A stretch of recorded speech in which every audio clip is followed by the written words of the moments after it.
Hi అండి, అందరికీ నమస్తే. ఇదైతే నాటుకోడి అండి. ఉప్పు, కారము, పసుపు, కొద్దిగా ఆయిల్ వేసి ఒక 3 అవర్స్ అయితే అలాగే సైడ్కి పెట్టుకున్నాను. అదంతా కూడా కుక్కర్లో వేసుకొని కిలో నాటుకోడి స్కిన్ అయితే తీపించానండి. ఒక 3 టమాటాలు వేసి ఫుల్గా మూత పెట్టి 3-4 విజిల్ వచ్చే వరకు పెట్టుకున్నాం. 4 విజిల్ వచ్చే వరకు కూడా పెట్టుకుంటే మనకి మెత్తగా కుక్ అవుద్ది, లేదంటే కొంచెం గట్టిగా ఉంటుందండి. వాటి కోసం మసాలా ధనియాలు, జీలకర్ర, మిరియాలు, మరాఠీ మొగ్గ, లవంగ, దాల్చిన చెక్క, యాలకులు అంతేనండి. బిర్యానీ ఆకులు ఒక 2 వేసాను. లాస్ట్లో ఒక 2 స్పూన్ల వరకు ఆవాలు వేస్తాను. ఆవాలు వేస్తే చేదు గట్ట రాదండి, టేస్ట్ చాలా బాగుంటుంది. ఒకసారి ఇలా మసాలా వేసి ఒకసారి వండి చూడండి, టేస్ట్ చాలా బాగుంటుంది.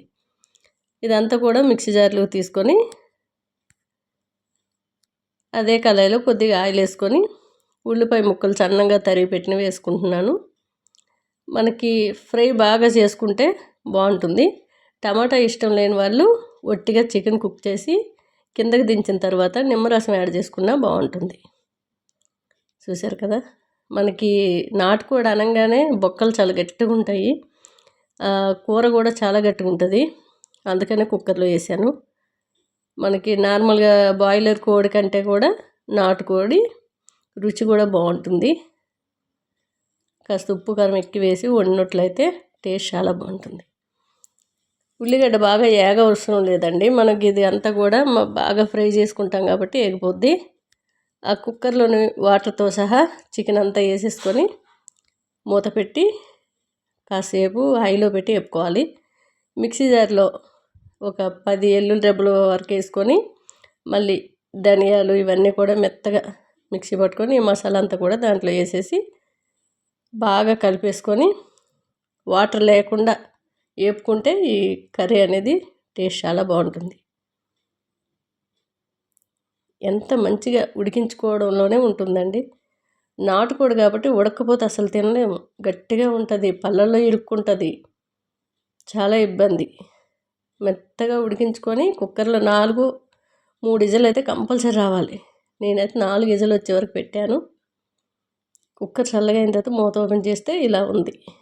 టేస్ట్ అయితే అదిరిపోతుంది. ఒకసారి నచ్చితే ట్రై చేయండి. లాస్ట్లో కొద్దిగా పుదీనా వేసుకున్నాను.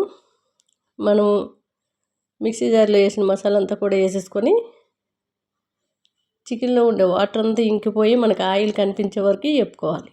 చూశారు కదా, రైస్ అయినా కొర్రలైనా మనకి చాలా బాగుంటుంది. ఇంకా రాగి ముద్ద గట్టు వండినట్లయితే గ్రేవీ ఎక్కువ పెట్టుకోవాలి. నేను రైస్లోకి వండాను కాబట్టి ఇట్లా ఫ్రైలో చేసాను. ఇది కూడా కలుపుకొని తినొచ్చు. చూశారు కదా, చక్కగా కలిపేసుకొని వేడి వేడి అన్నము, వేడి వేడి కర్రీ సూపర్ టేస్ట్ ఉంటుందండి. ఇది మటన్ లాగే అనిపించింది తింటుంటే. ఎవరు చికెన్ అంతా నమ్మలేని పరిస్థితిలో ఉండే బొక్కలు చూసి తప్ప ఆ పీసెస్ అనేటివి మటన్ టైప్లో టేస్ట్ చాలా బాగున్నాయి. నచ్చితే నాటుకోడి తెచ్చుకొని ఇలా ట్రై చేయండి, టేస్ట్ అదిరిపోయింది.